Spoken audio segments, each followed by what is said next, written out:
Y también el Monumento a la Revolución fue el punto de partida para todos aquellos amantes de las motocicletas. Aquí le tenemos la información. Una de las partes más divertidas de ser biker es el salir a rodar en grupo, pero para que la rodada permanezca durante muchos años, se necesita una hermandad ante cualquier situación que se enfrenten.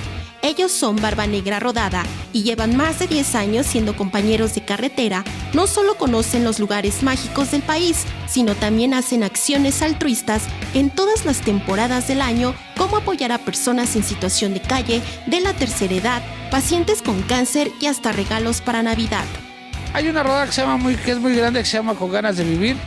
De hecho, la hacemos todos los bikers que estamos aquí en Ciudad de México y gente del exterior de aquí de la ciudad.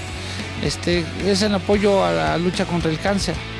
Todas las reuniones tienen un punto de encuentro en el Monumento a la Revolución, ya que se sienten que es un lugar tradicional, lleno de cultura y de historias. Además que un buen biker también son parte de nuestra ciudad. Ayudar y estar al pendiente de cualquier situación, y pues nos prestamos a ayudar, ¿no? Por ejemplo, a las personas que tienen discapacidad. Creen que todos somos pues mala onda, y no. Muchas veces nos avientan el camión, el carro, no nos dejan pasar, nos atropellan con el auto.